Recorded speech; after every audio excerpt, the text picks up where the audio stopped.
James Prigioni coming to you live from Jersey. It's June 22nd. Bringing you guys along for a quick update.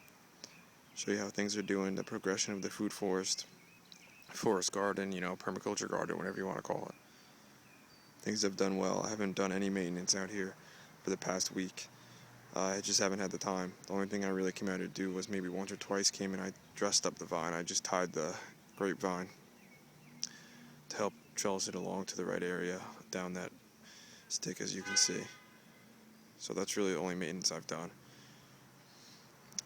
You can tell because there's some weeds and stuff on the ground. Some things I consider weeds, like crabgrass, that's a weed. I don't really have many uses for that, but a lot of the weeds that people typically call weeds aren't really even weeds. They just don't really know the information or have the knowledge on how to use them properly. So that's where yield comes into effect too. Bill Mollison talks about that, how yield is really based on information and knowledge. What I mean by that is essentially I could plant the same garden every year, have the same amount of plants growing, the same weight of plants going, but every year yield more, because if I can learn more about the plants and know information about them, how to use them properly. So say one thing, I could use it for food. The first year you just use it for food, maybe the fruit of it, but then the next year, you might learn that the leaves and the stalks are also used for medicinal purposes, for making tinctures or something. So you could be getting a higher yield from the same amount of plants every year. So yield is really based on information and knowledge. Something Bill says, I think that's pretty cool. Makes a lot of sense to me. So things are doing real well. Grapes are fattening up. Flowers are showing their true colors. Grapes are getting fatter. Still small, but they're getting there. There's a bunch of clusters of them. There's a Niagara grape, green kind over here. There's a pretty much competition going on for who gets more bees over to them, the yarrow or the borage, and the borage seems like it's winning. There's constantly bees working on these things at all times. There's about 4 or 5. This year I've seen more bees than I've ever seen in here, probably due to the amount of flowers and stuff we've planted, which works well. And it seems like we're getting more fruit on things like our beans and stuff. We're getting a higher yield off of the smaller plants, probably because all the flowers are getting pollinated, because we have so many of the pollinators in here. I see about 5 more bees over there. There's a nice little apple hanging down. Small, but still doing well. Tomatoes in here are doing good in the trellis that my brother put together. I helped him put it together. Some of the peach trees and stuff are getting bigger. Peaches, And squashes are doing well. Starting to all flower. We had a couple squashes already. Be getting more soon. All the cucumbers are in here, or have little baby cucumbers on them. So we'll be getting cucumbers soon. So a lot of the stuff is coming through and doing well. A lot of squashes. We were harvesting beans yesterday. Those are doing real well. Potatoes are doing good. Looks like the ground's fattening up on them. Some of them actually fell over and just cracked, but we just cracked it off and they're growing right back. So seems like it's doing good. And just wanted to show you guys how things are coming along, show the progression, and just talk about something. I know Paul Gauci talks about sometimes about how we're being lied to, and I just wanted to, second that opinion that it's true. We are being lied to. I wanted to show people there's a different way to do it, different way to plant a garden. Not to trust people with your own food.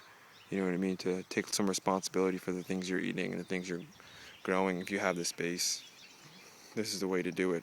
Healthy, natural food. I'm not saying you have to do it in the same method I'm doing it, but you want to be growing your own food, getting a deeper connection with it. You want to be questioning everything. Someone said once, I can't teach anyone anything. I can only make them think. So that's kind of what, that encompasses a lot of what my channel's about. I like to teach some people some things, some of the things I learn, but you can only teach people if they're willing to want to learn. So a lot more about this is just about getting people to think about that there's different ways to do things. That There's more than one way to skin a cat. It's more than one way to plant a garden. You could do it like this and have basically zero maintenance, just coming through and harvesting. When you do things when planting polycultures, having like these herbs garden around this outside, the cilantro, tomatoes planted really densely so that I didn't even have to come in through and mulch here. These things are mulching themselves.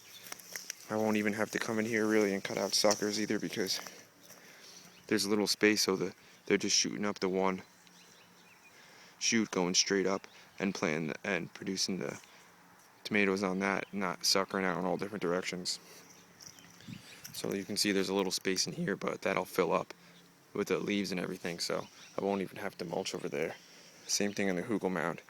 I didn't even really have to mulch it because I planted so densely. So hopefully this channel gives a little inspiration to people, shows them there's a different way to do it, maybe makes them think a little more, makes them question some of the things that they've seen, and makes them realize that a lot of the information they've gotten have been probably lies, especially at school. So I'm not saying this is the only way to do it, but this is an alternative way to do it. Very little maintenance,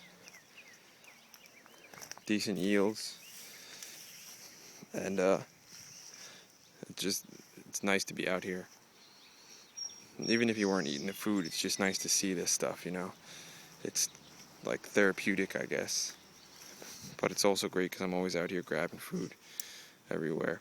You know, radish pods, beans, peas, zucchinis, zucchini in there, corn. Look at all those flowers, calendulas. Calendulas have multiple uses. One of my subscribers just told me that. Gave me a few extra uses for calendulas I didn't even know about. So that's going to be increasing my yield now from harvesting calendulas to use those for different kind of things. So I guess one of the main things with this video is, I guess, to question everything. To realize we've been lied to, and to make you think. To inspire you, but to also make you think. So the food forest is coming good, guys. A lot of the grapes are doing well. It's cool because we've harvested, the strawberries are done. We've got raspberries in the back. We harvested a couple blueberries so far. More blueberries coming. The grapes, the blackberries are doing good. So definitely moving towards more of a perennial food forest as opposed to all these annuals. But these annuals are definitely help build fertility and balance the system, bring in healthy pollinators and everything, while we're waiting for all the perennials to come through. Tomatoes are doing good. Should have some tomatoes in a couple weeks. And peas have gone to their second round. Sorry for whipping the camera around so much, guys, but appreciate you guys watching if you did. Thanks for tuning in, guys. Thanks for following along. James Prigione's out.